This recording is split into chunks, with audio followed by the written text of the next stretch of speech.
हरे कृष्णा, राधे राधे। दोस्तों, आप सभी लोगों का स्वागत है हमारे YouTube चैनल शिखा भक्ति धारा में। आप सभी लोगों को कार्तिक मास के पावन पर्व की हार्दिक शुभकामनाएं। आज हम अपने वीडियो में आप सभी लोगों को कार्तिक मास महात्म कथा का अध्याय 3 श्रवण करवाने जा रहे हैं। तो चलिए वीडियो शुरू करते हैं। सत्यभामा ने कहा, हे प्रभु, आप तो सभी काल में व्यापक हैं और सभी काल आपके आगे एक समान है। फिर ये कार्तिक मास ही सभी मासों में श्रेष्ठ क्यों है? आप सब तिथियों में एकादशी और सभी मासों में कार्तिक मास को ही अपना प्रिय क्यों कहते हैं? इसका कारण बताइए। भगवान श्री कृष्ण ने कहा, हे भामिनी, तुमने बहुत अच्छा प्रश्न किया है। मैं तुम्हें इसका उत्तर देता हूँ, ध्यानपूर्वक सुनो।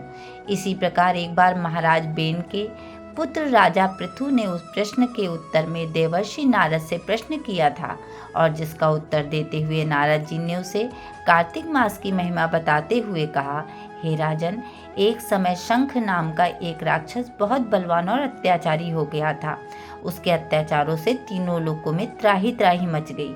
उस शंखासुर ने स्वर्ग में निवास करने वाले देवताओं पर विजय प्राप्त कर इंद्रादि देवताओं पर और लोकपालों के अधिकारों को छीन लिया। उससे भयभीत होकर समस्त देवता अपने परिवार के सदस्यों के साथ सुमेरु पर्वत की गुफाओं में बहुत दिनों तक छिपे रहे। तत्पश्चात वे निश्चिंत होकर सुमेरु पर्वत की गुफाओं में ही रहने लगे।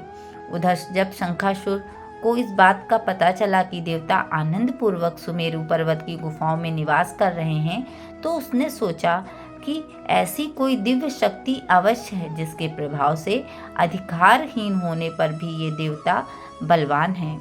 सोचते सोचते वह इस निर्णय पर पहुंचा कि वेद मंत्रों के बल के कारण ही देवता बलवान हो रहे हैं। यदि इनसे वेद मंत्र छीन लिए जाएं तो वे बलहीन हो जाएंगे। ऐसा विचार कर शंखासुर ब्रह्मा जी के सत्यलोक से शीघ्र ही वेदों को हर लाया। उसके द्वारा ले जाए जाते हुए भय से उसके चंगुल से निकल भागे और जल में समा गए। शंखासुर ने वेद मंत्रों तथा बीज मंत्रों को ढूंढते हुए सागर में प्रवेश किया, परंतु ना तो उसको वेद मंत्र मिले और ना ही बीज मंत्र। जब शंखासुर सागर से निराश होकर वापस लौटा, तो उस समय ब्रह्मा जी पूजा की सामग्री लेकर सभी देवताओं के साथ भगवान विष्णु की शरण में पहुँचे और भगवान को गहरी निद्रा से जगाने के लिए गाने बजाने लगे और धूप गंध आदि से बारंबार उनका पूजन करने लगे।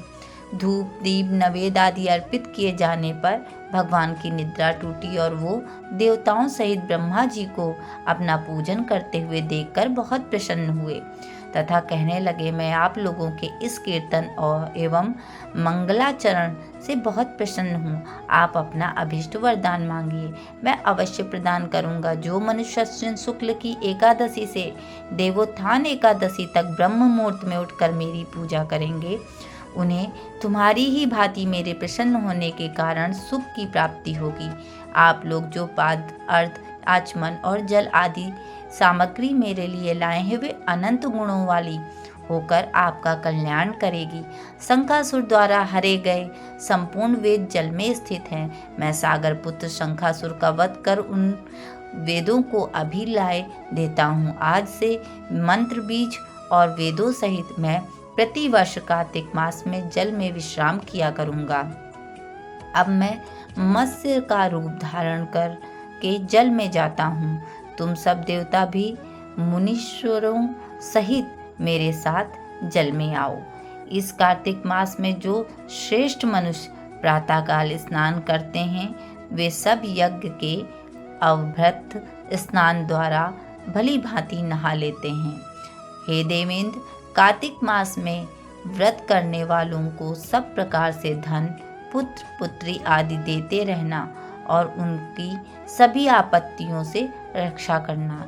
हे धनपति कुबेर, मेरी आज्ञा के अनुसार तुम उनके धन्य धान्य की वृद्धि करना, क्योंकि इस प्रकार का आचरण करने वाला मनुष्य मेरा रूप धारण करके जीवन मुक्त हो जाता है।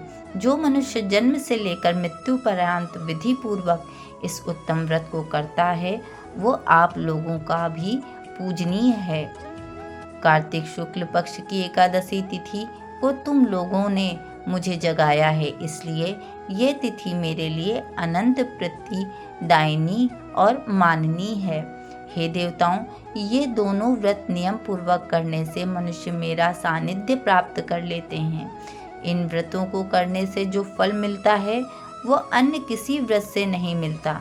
अतः प्रत्येक मनुष्य को सुखी और निरोग रहने के लिए कार्तिक महात्म्य और एकादशी की कथा सुनते हुए उपर्युक्त नियमों का पालन करना चाहिए। इस प्रकार से कथा अध्याय 3 पूर्ण हुई। आप सभी लोगों पे श्री हरि की कृपा इसी प्रकार बनी रहे, इसी कामना के साथ अब अगले वीडियो में है अध्याय 4 लेकर फिर प्रस्तुत होंगे। तब तक के लिए आप सभी लोगों को कार्तिक मास की एक बार फिर से हार्दिक शुभकामनाएं। वीडियो पसंद आया हो तो प्लीज़ लाइक करें, शेयर करें व सब्सक्राइब करें। राधे राधे।